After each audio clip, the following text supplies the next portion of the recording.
in Turchia già sono le 7:30, per cui va a finire tardi, se no. Okay.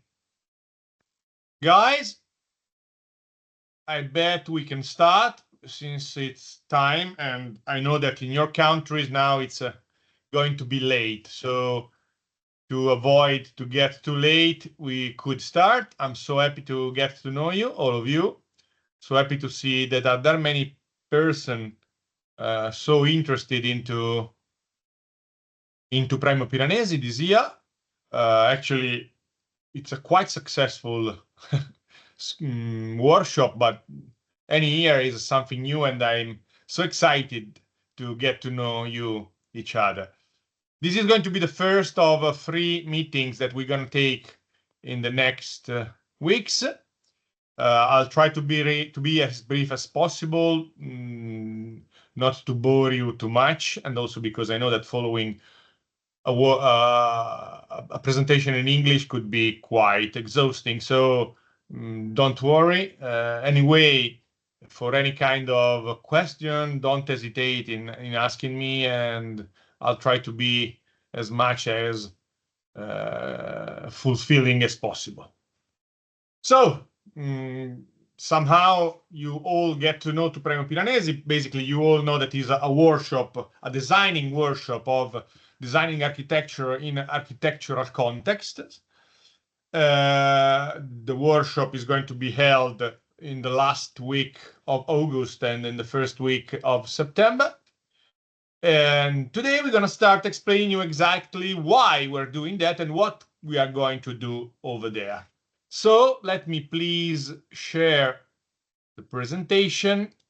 And no, I made it wrong. Interrompi. Okay. I don't know. Oh, sharing finestra. Okay. Tutoring. Okay. Can you see my presentation? Can you tell me? Because yes, we can see it. Okay, yes. That's great. That's great. Cool. I can put it in full screen, and we can start. So, Piranesi Prix-de-Rome, designing Villa Adriana, first tutoring. The first 2 points is about what we are going to design and how we are going to design. Don't worry about the language for the first slides, because this presentation has been thought for being for the Italian students, but don't worry, the subsequent slides will have the English test. And anyway, you will be given by the recordings of this tutoring and even of the next ones. So what are we going to design and how are we going to do it? They all have to do with valorization, that is, what are we going to do, and knowledge, that is, how we are going to do it. Valorization. Valorization could be of 2 kinds of possibility. We have the physical architectonical valorization, that is that kind of intervention that insists directly on the archaeological site. And we can have another kind of valorization that is strategical and productive. That is that kind of intervention that are outside the archaeological site. Let's talk about the physical architectonical valorization, the one insisting straight on the archaeological good, on the archaeological ruin. Here you can see the Parthenon in Athens, and you can see the Colosseum in Rome. All of them underwent an intervention that is a reconstructive intervention, that it's a quite debated topic. But also we can have some kind of intervention that is not about only a restoration. For example, we can see on the left the Theatre of Saguntum, that is not a restoration, but is a real reconstruction under contemporary architecture, or the intervention in the Castelvecchio castle in Verona from Carlo Scarpa, that is a musealization of an ancient castle, turning it into a museum through the goods of the contemporary architecture. Because the most important things you have to understand that coming to Premio Piranesi and designing in archaeological area is not only about restoration, or is not only about getting to know how to design in the classical way, but it's mainly about understanding the past to produce contemporary architecture. Here you can see instead two kinds of intervention. The one on the left is from Nieto and Sobejano in Cordoba, that is a museum far apart the archaeological site, the Madinat al-Zahara Museum in Cordoba. The archaeological site is far away from the museum, and the museum is the one on the bottom left, while Sanchez Garcia produced another project in Mérida, still in Spain, all around the archaeological good, the one that you can see, the Temple of Mérida, the Temple of Diana. Another kind of strategical productive intervention, the one that are outside the archaeological good, is about the Acropolis Museum in Athens, where you can see that the new museum is not insisting on the Acropolis of Athens, but is far away. You can see the Acropolis of Athens from a different position, but is not insisting straight on the good. So the strategic or productive intervention is the intervention, as I told you, outside the archaeological good. And it's a process based on the possibility of cultural goods to produce profits.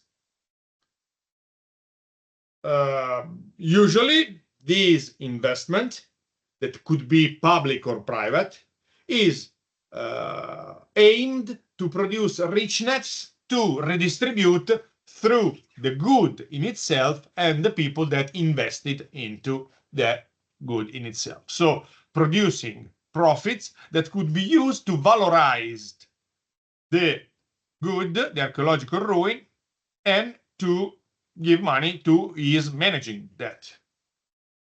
It is the meeting point between the request of knowledge and comfort from the public and the offer of musealization and services, that is the offer from the institution that is musealizing and valorizing. So the strategic designing, it's about ideas, realization and management of cultural products that could be exhibition, museum, shows, books, communication, that is designing of brand, designing of websites, organizing meetings and merchandising, and services, that are all those services that could be helpful for the visit of the archaeological site, or that could be important for the rest of the territory around the archaeological site. So it's all about giving services to a request. Valorization, all of them are examples of some kind of valorization that are formally quite known all around the world. Here you can see the glass pyramid in the courtyard of the Louvre in Paris, or this one is the new Louvre in Abu Dhabi, where a museum, a completely brand new museum, has been realized to valorize all those collections that at the moment can't be exhibited in France because the lack of spaces. This idea that is creating a museum in a place that at the moment doesn't have that kind of museum, and that can use this idea to produce a profit and to produce culture, is about valorization of the collection of the Louvre Museum. Here you can see the spectacular architecture produced by Jean Nouvel in Abu Dhabi. And what are we going to do instead during Piranesi Prix de Rome when you're going to attend it in August, September? Our job is going to have to do with water architecture and archaeological landscape. In fact, we are going to work in Villa Adriana, that is a place pretty close to Rome. It's called territory of Tiburtino, very rich in ancient times, that has welcomed an impressive series of villas that belonged to the most influential and high-profile Romans, who, at the beginning of the 2nd century, elected as landscape crown to the emperor's villa, which represented the total excellence. In fact, we are going to work on the emperor's villa. Villa Adriana was the villa of the Emperor Adrian. All these villas all around, including the imperial ones, owe their strategic location to the presence of the Aniene River and the 4 aqueducts that develop from it into a tunnel towards Rome. So, the fact that in this territory we can find lots of very important archaeological villas is due to the fact that the Aniene River and 4 aqueducts could supply water to the territory. That's why our project will have to do with water. Here you can see an ancient map of the territory. In the middle, you can see the ruins of Villa Adriana. Then you can see all the lines, the riverbeds all around that gave the chance to the territory to be settled. And the rest are the roads. This is the ancient Tibur, the city, the closest city to Villa Adriana. And all of those, if you can see my arrow, the one on the top of the painting are the villas that surrounded the area. Here you can see a closer view in a DVG map of Villa Adriana. That is the site where we're going to spend those 2 weeks this summer. Just to give you the input, the surface, the visitable surface of Villa Adriana is approximately 4 hectares wide, so it's pretty huge actually, and has to do a lot with the connection with the territory. And here you can see an aerial view of the site that can help you in understanding the situation. In fact, mainly on the right bottom part, you can see the riverbed of the ancient river that gave the chance to Villa Adriana to exist. In fact, Villa Adriana, that used to host a kind of 2,000 people at the same time, needed lot of water to survive. You can see from this aerial view that, for example, this one is a theater, so you can wonder how big this territory and this settlement is. This is a possible 3D reconstruction of Villa Adriana during the period of when Adrians was used to living there. Actually, Adrians used to be emperor for 21 years, and he spent in Villa Adriana just 2.5 years of his entire empire. In fact, Adrian is pretty well known to be one of those emperor that used to travel a lot during his period of reign. But at the same time, this villa is very peculiar and characterized towards the connection to his designer. Here you can appreciate some of the pavilion left in Villa Adriana, and you can start understanding how important the water is over there. To give you again the input to understand the dimension, this circular building in the middle has a diameter of 43 meters. It's 43 meters wide, so you can clearly understand how big the settlements are over there. And as you can see, everything has to do with water and with the landscape. water only, not only for the supplying for the living people, so the need of the people living in there, so for drinking, for washing, and for anything else, but mainly for its spectacular and scenographical qualities. Here you can see from the basin of Pecile how important is the reflection of the water in this incredible pool, for example. This is again the circular building I showed you before, the one that is 43 meters wide, with this incredible, strange, and amusing water ring that was the pool of the emperor that could have swim all around this ring. Is the counter view. This building is the building of the big thermal bath. So even for the thermal bath, you can understand how water important was.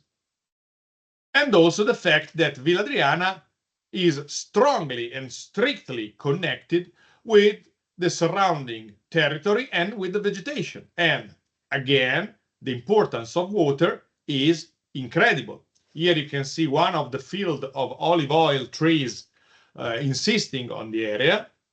And obviously, as you can clearly understand, without a massive presence of water, all those olive trees couldn't be there. And the presence of olive trees helped the villa to survive through the centuries while the villa was abandoned, because they covered the ruin, and so the ruin could have been preserved. Here you can see another water pool, the pool of Pesile, of the Canopo, sorry. And even here you can clearly understand how the link between water, architecture, landscape, vegetation, and archaeology are strong and solidified. Again, another view and all the reflection that peculiarize, that maximize the quality and the importance of the area. And actually, obviously, these kind of effects could even be more impressive during night, when the reflections could be even more important. Here you can see another focal point of the villa that at the moment is completely dry, but this one that is called Piazza d'Oro, so the Golden Square, used to be completely flooded by water in the middle, helping the vegetation to rise in this incredible garden, and also to reflect the surrounding spaces like the one that I showed you in the other pools.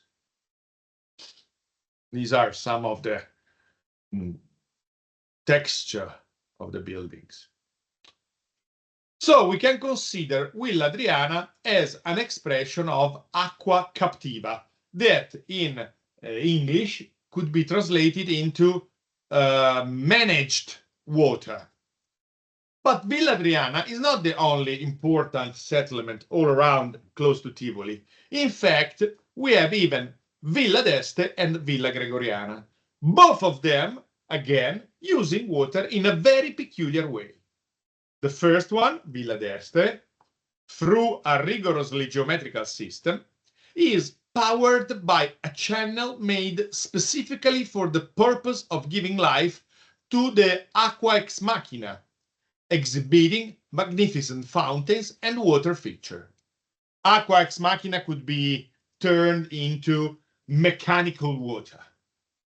Instead, the second settlement, that is Villa Gregoriana, that is a result of a giant operation to modify the landscape generating by moving the riverbed outside the historic center of Tivoli, originates the aqua naturans of the romantic landscape on an archaeological naturalistic basis. So, if aqua ex machina is a very geometrical and rigorously designed way to manage water, that is the one of Villa d'Este, aqua naturans, that is the one of Villa Gregoriana, is a more romantic and organic way of using the water. But both of them are anthropic, has been designed and channeled by people, by men. Here you can see the territory, and in the center, with the blue strip, you can see the movement of the different aqueducts bringing water to Tivoli and to Villa Adriana. So bringing water to Villa Adriana, bringing water to Villa d'Este, bringing water to Villa Gregoriana. Obviously, when you're going to take part in being Premio Piranesi, you will work on Villa Adriana, but you will visit Villa d'Este and Villa Gregoriana as well with us to get aware of what is going to happen over there. Here you can see a closer view, still with the dotted point showing you the movement of the aqueducts. And this is again an aerial view on a larger scale, and in the middle, in the central strip, horizontal strip, you can see on the left part the ruins of Villa Adriana, and higher and lower Villa Adriana, you can see the ancient riverbed that used to help the villa to exist. Another view of the situation. And here we move to Tivoli. Tivoli is a quite important city. I mean, it was at least in the past. And here you can start understanding exactly what I was to mean. This one, if you can see my arrow, the one on the under my arrow, is Villa d'Este, and you can start already understanding how geometrical the design of this settlement is. While this other one is the park of Villa Gregoriana. You can straight understand the difference. Villa Gregoriana is very organic and very naturalistic. Villa d'Este is very geometrical and very rigid. Here you can see better Villa d'Este. You can see the three main pools, but even the organization of the garden is very rigid and very geometrical. You can see straight even the pathways that are very rigid and very orthogonal. And those are the fountains that are generated by this channeled water that, due and thanks to the pressure created through the management of the water, would spring those fountains so high.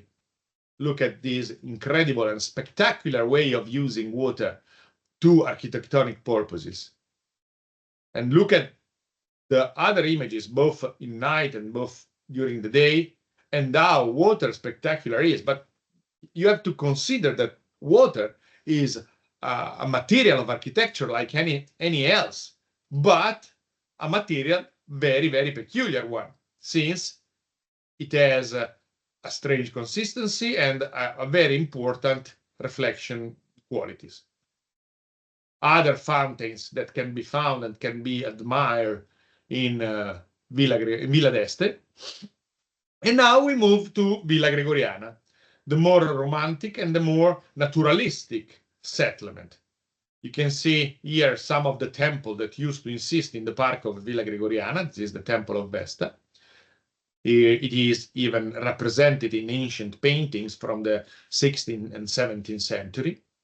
And here you can see on the left the ancient riverbed creating a waterfall during the former years, the former century. Then this riverbed, due to social need and to organization need of the city, has been moved, as you can see. Now the ancient channel is dry and moved away in a very romantic system that seems to pretend a naturalistic organization, despite this movement is completely anthropic. And this is the new waterfall that now characterize the park of Villa Gregoriana. This is very important. Now, to you probably could sound a little bit strange to understand this, but we insist a lot on this kind of topics because water is something you will have to work a lot during the Premio Piranesi, because you have to open your mind to understand how important water could be and how productive water could be in designing architecture. I hope you all understand this. So, topic projects, water architecture. Why water architecture and why this kind of approach? We also have need from the philological point of view. In fact, during the Roman period, the most pieces of art you could have admired could have been found in the thermal bath settlements. Here you can see, for example, the Terme of Caracalla, reconstruction of Terme di Caracalla. And the Terme di Caracalla, that obviously used to host a lot of water, were completely adorned with lots of statues and paintings. If people would have liked to visit and saw pieces of art, needed to go to the thermal baths. And even in the latest century, these are paintings from Sir Alma Tadema from the 19th century. This idea of having a paradisiac environment in the thermal bath has been recovered to represent the quality of architecture and the quality of the way of life through water in the ancient times. But Rome used to use water a lot for representing itself. Here you can see, for example, the Neronis Lake. That is that lake that during the period of the Emperor Nero, that used to be there, just like the pond of the villa of Nero, Domus Aurea. Now, instead of the pond, we have the Colosseum exactly insisting in the same place. And statues like this one from Augustus, but most of the statues that we can admire in the different museums through the archaeological sites has been found in the archaeological sites and archaeological ruins that used to be thermal bath. This is the famous bronze statue of the boxer. And even this copy of the famous Mirones statues depicting the Discobolus has been found in a thermal bath complex. How incredible this statue is. In fact, as I told you in the beginning, what we are going to do has to do with musealization. And so in musealizing areas. That's why the pieces of art that has been found in places depicted by water are important in the design of the area. Basically, what you're going to do is intervening in Villa Adriana with musealization pavilions that should host pieces of art and that should be designed with and through water. Actually, as we all know, even contemporary architecture used to be very fascinated by the use of water. I hope you all recognize this building from Mies van der Rohe in Barcelona. This is the German pavilion for the 1929 exhibition in Barcelona. And apart from the solid structure of the pavilion, you can see and you can clearly understand how important water was in the designing of this pavilion. And also how important water was not only in the architecture pieces, but also in valorizing the pieces of art like these statues from Kolbe, that is representing the morning. Here you can see, again, try to guess this space without the presence of the pool, of the water. But again, even talking about Carlo Scarpa, when he was asked to design the enlargement of the cemetery in Asolo, the Brion tomb, Carlo Scarpa couldn't stop in using water as material of representation. Here you can see some of the pavilions and the way water it is connected to the physical architectonical element. Here you can see the Finca pavilion, this little pavilion that used to be the one supposed to pray. And even the water still designing, organizing, and revitalizing architecture, despite actually this building is a tomb. And this is a little chapel, for example, still in the same graveyard with clearly recognizable Japanese influences. And even here, the water as a purifying element, but also as a decorative material, is so important and so effective. Even in the, how can I say, masquering architecture and giving that sense of distance that usually helps in valorizing the quality of architecture itself. But another pretty well-known building, the one from Frank Lloyd Wright, the falling water, sorry, also known as Kaufman House, is a building that finds its reasons of exist due to the water. Without the water, all those layers facing the territory, all those terraces leaning outside wouldn't be that important and that effective without this passage of the river underneath. Now we move to other kind of solution that probably are not as well known as the one I already showed you, but that can show you instead how archaeology and water could be connected. This one, for example, is in Valencia, in Spain, where through a campaign of excavation in the center of the city, they found some Roman remains. So instead of keep it the way they are, they decided to isolate them with this insisting pool over the ruins that became the roof of the ruin themselves. So if you would have visited the city, you could have seen the ruin from the top, looking through the water of this strange pool. But if you want to see the ruins underneath, you could have go underneath, visit the ruins, and you could have appreciate the city filtered by the water over your head. And even the sun rays entering, the sunbeams entering the archaeological site were filtered by water, giving such amazing effects. This is an incredible way of using water to musealize an archaeological area, for example.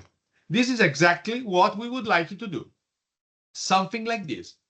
Here you can see again the structure. This is a square in the center of the city of Valencia. And through the fountain of the square, you can see the archaeological ruins underneath. And this is the effect from underneath the fountain. Isn't it amazing?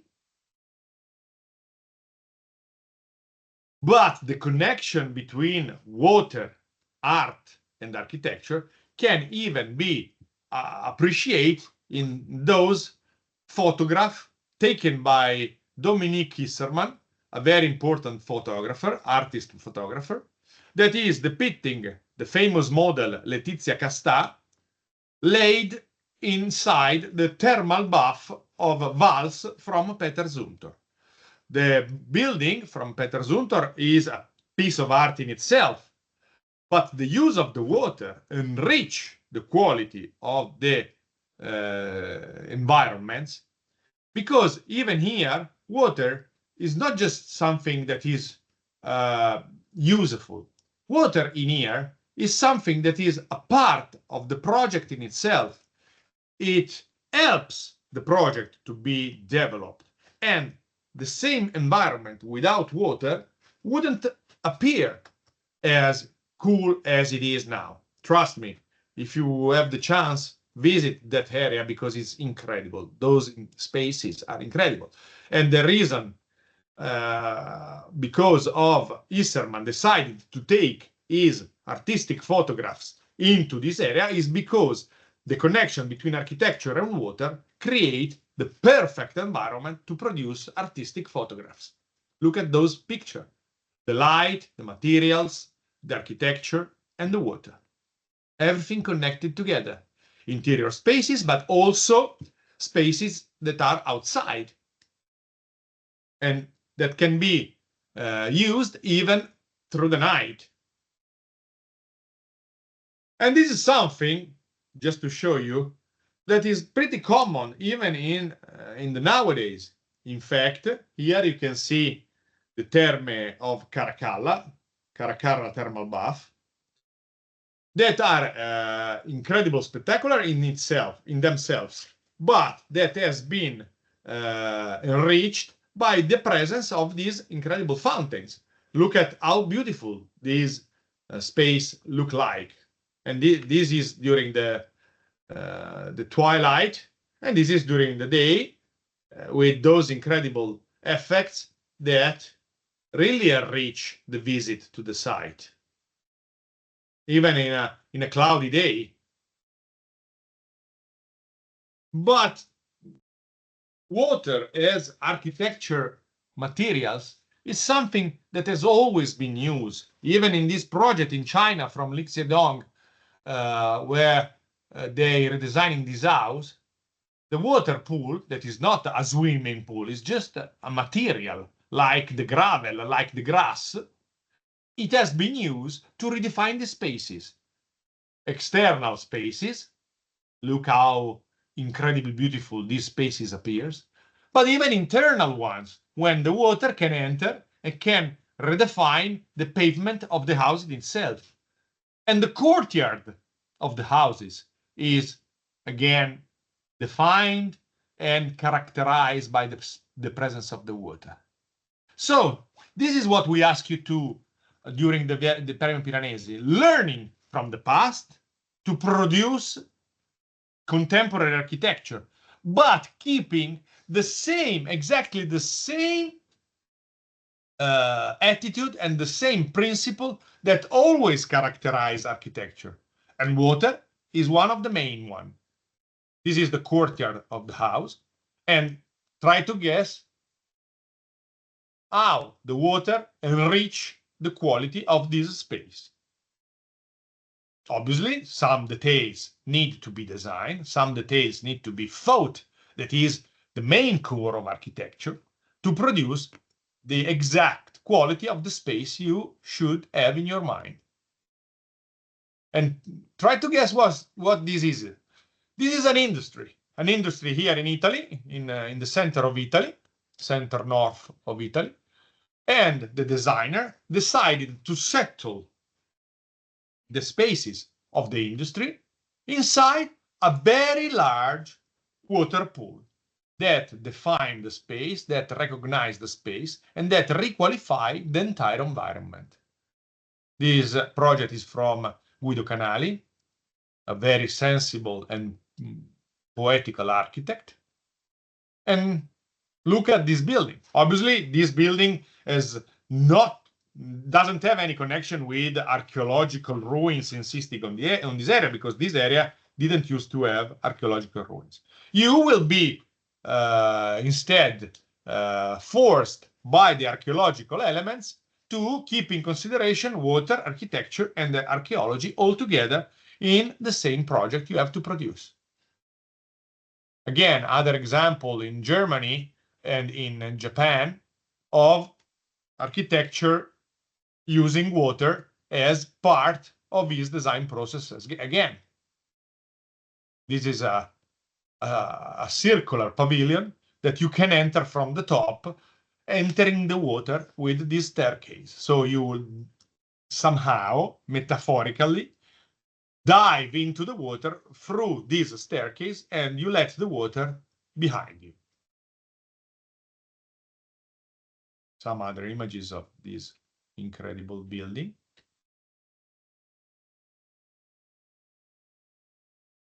Look at this pavilion instead in Japan. This is great. This pavilion is, sorry. This pavilion is floating on water. But even this building that is a laboratory and a museum is, again, a kind of an element leaning on water, using water as an undeniable element that characterizes the area. During the last days in Venice, they opened the Biennale of Art. And obviously, like anything in Venice, all the spaces of the Biennale are strictly connected and strictly characterized by the presence of water. Those are the Arsenal buildings, and all the installation, all the pavilion are strictly connected with the water. This is a pavilion designed for the 9th Biennale in Venice from Cecchetto Associati. But even if you go to New York, I bet you all know this building. This is the 9/11 Memorial in New York City. And instead of having the Twin Towers from the World Trade Center after the 9/11 tragedy, the new pavilion, the new memorial, is a memorial basically made of water. And actually, this is pretty obvious that this is architecture. This is the memorial after the completion and even during the building site, so you can appreciate how this architecture appears without water and how it appears with water. All the difference in the world. And sometimes, even for museographical need, we can even use existing water. This is a lake in Swiss to exhibit a collection. In this case, the collection is exactly this floating pavilion representing a wooden model of a section of San Carlo to the Four Fountains, a church in Rome designed by Borromini. And this model of this section is floating on water, so the water is necessary to appreciate the quality of this mock-up. Obviously, the same model wouldn't have had the same effect if it wasn't on water.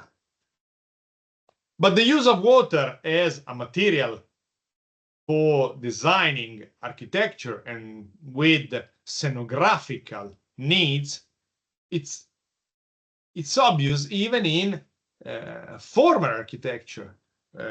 And this is important because as I told you in the beginning, when you get to design in Villa Adriana has a lot to do with surrounding, has a lot to do with the context, has a lot to do with landscape. So you're not going to produce just a project of architecture or a project of interior design. Your project will also insist in the landscape. It will also characterize the landscape and the vegetation and the surroundings and the morphology and the orography of the territory. So any project you're going to produce will touch every scale of the project, from the smaller, the detail, to the biggest, the landscape. This is Fontana di Trevi in Rome. I bet you know it. So this is architecture, this is urban design, this is landscape design. And this scenographical setting also became the chance to, for example, in this case, host a fashion show. And this is, again, a strategical use of an architectural goods. So we have this monument that is incredibly amusing in itself, that can be used to be valorized through other happenings, like a fashion show in this case, that can emphasize the importance of the site, and also that can bring visitors, and so money, and so profit to the site, that can be used for restoration and for implementing the quality of the visit of the visitors.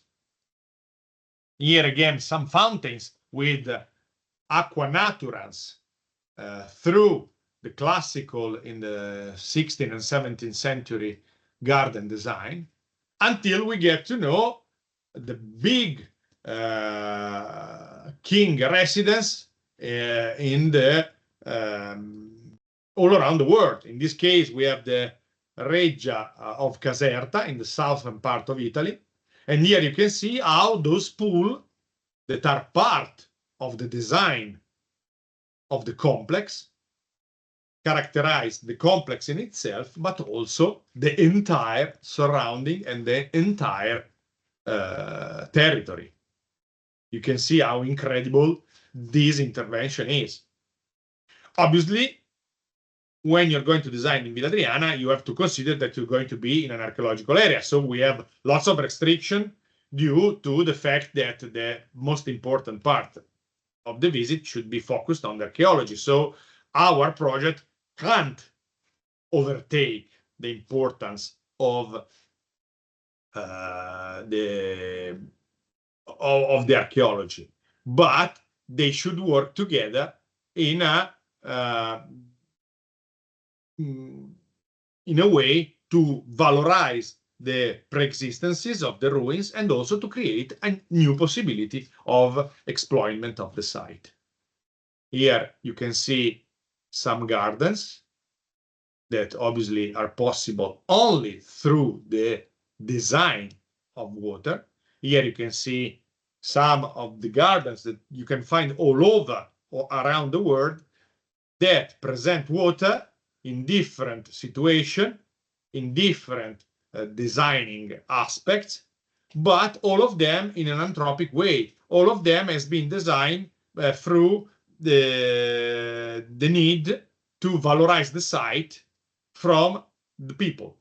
Those rivers, those lakes didn't used to exist before. They were designed accordingly to the architectonic and landscape needs. And all of them are museographic to valorize site. This is a garden in the south of Lazio region. That is just southern Rome. This is in England, for example, where architecture and a water channel has been designed to create an environment. This is just to tell you, just to focus on again, how important water is in the architectural and landscape design. And from now on, you should focus in the importance of this aspect of the design process. Also because all of you will come from countries that are full of cultural heritage sites, and all of them need or have the chance to be enriched and valorized by your valorization project. And those valorization projects can't stop by using water. Here again, a fake Egyptian temple just to valorize the site and to get connected in this very romantic attitude inside the garden of a villa. And even in a more geometrical way, gardens and landscape can be designed to accept water as part of the landscape itself. Here you can see how a garden could be technically designed through the usage of greenery, vegetation, trees, bushes, and obviously water and ponds. Here it is, I bet, the last image of the presentation, where the technical and the geometrical reason standing behind the garden design of this park could enlighten you of how important and how qualifying water could be in the design process. So, basically, this is the end of the presentation. I try to be less boring as possible, and I try to be less long as possible, not to tire you also, because again, I know that in your countries, now it's a later time than not in Italy. So if you have any question, please don't hesitate in asking me now, or just think about what you just saw, because we're going to see again next week for the second section of the tutoring and to get some new aspects. Obviously, the next session, we can meet again and you can ask me about this one. Again, you will be given by this presentation, so for any kind of problem, you can re-listen to that. And during the Premio Piranesi, you will be followed, your group of working through the workshop, you will be followed by tutors that will help you again and that will try to explain you everything you didn't understand again to help you in producing your project. So now, any question? I just wanted to say that it was extremely interesting. Thank you so much. No questions. I'm just waiting for the presentation. Thanks a lot. Thank you, Zoya. You'll be so kind. I hope my English was good enough to be understandable and to be understood by you. And I try to be as plain as possible, and I try to speak clearly as much as possible. Obviously, even for the problem with the pronunciation or with the concept, please don't hesitate. So if no one else has got any other question, I guess. I can see something from Bilge. Do we need to go through selection since we sent out? No, actually, we usually try to keep everybody. We have a limited amount of people that the site can host. But if you are here now, trust me, if you want to take part in Premio Piranesi, we will be very happy to accept you, Bilge. Don't worry. It never happened in 24 years that someone has been excluded by our choice. Yeah, for the arranging the hotel and the staying, Beginsu, don't worry, we will meet at the hotel, but before subscribing to Villa Adriana, we will address you to different structure that can host you. We have a main part that is an hotel completely devoted to host students taking part in Premio Piranesi, but even an entire hotel can host all of you. So we have that one and even other situation that can host you all around the territory. But anyway, all of the situation are walkable, so you can get to the other places on foot. So don't worry, we will help you in finding a place to stay. And then when you're going to be there, you arrange your staying over there naturally. And you also can ask which kind of solution you prefer. You're welcome, Beginsu. Absolutely welcome. First of all, thank you, Banu. Okay, great lecture. All I wanted to ask, are the registration and accommodation fees the only payment we need to make? The registration and accommodation fee. Yeah, only the registration and accommodation fee. Obviously, when you're going to be there, you have to decide how and what you want to eat. Obviously, you can go and help yourself, go into the supermarket and buy things and prepare things for yourself. Or we have lots of connection with other structure, little restaurants or bar or pub that can produce food, sandwiches or whatever, in a very reasonable price for the students. But if you want to buy things for yourself and prepare your food for yourself, is not a problem at all. Absolutely. You are completely free to do whatever.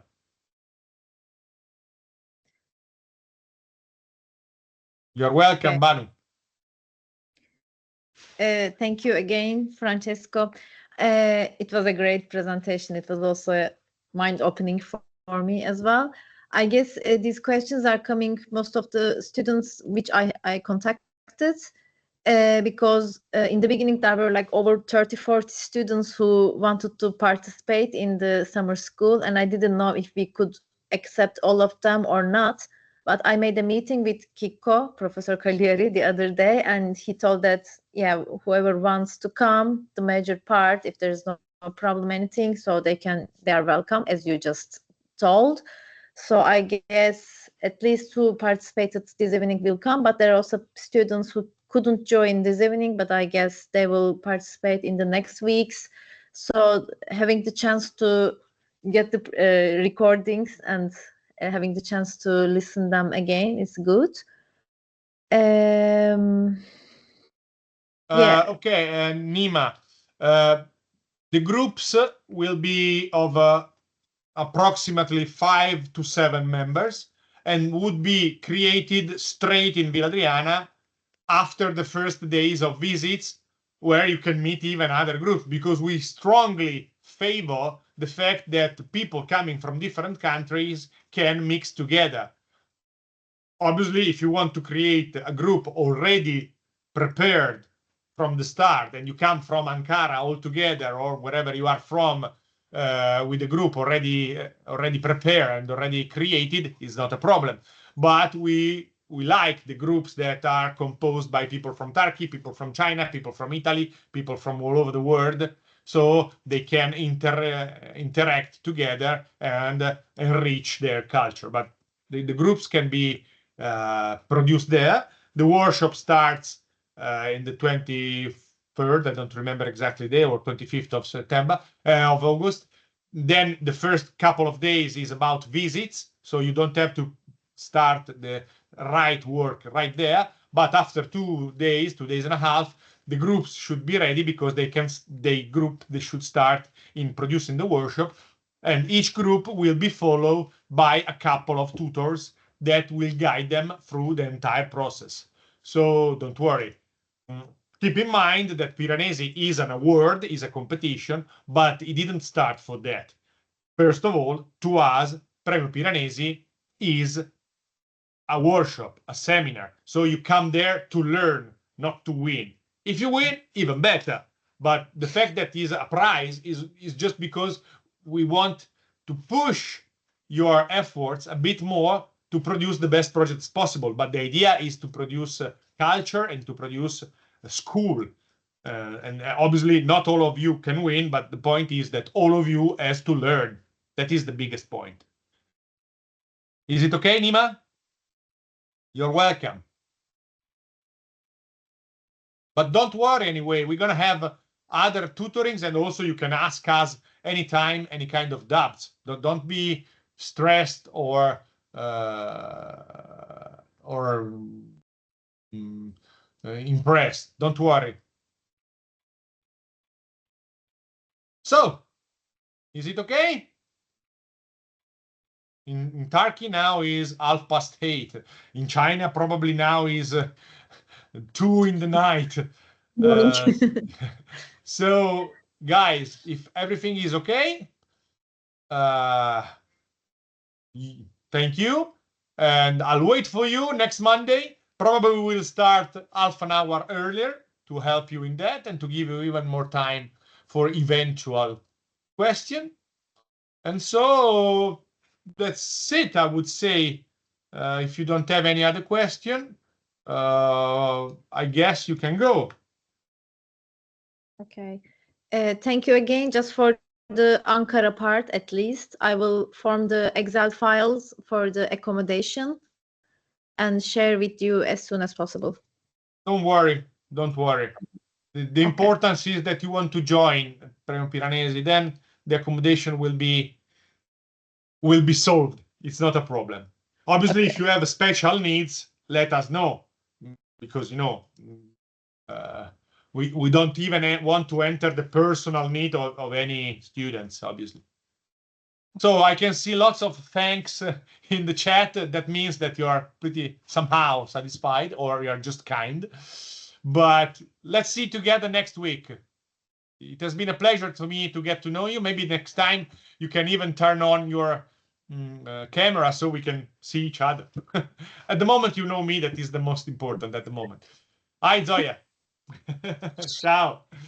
Thank you so much, Professor Francesca. Ciao, Thank you so Beryl. much. Yes. Ciao, See Emilia. you. Ciao, See you Bugaran. next time. See you next time. Bye-bye. Good evening to Bye. everybody. Good evening. Bye bye.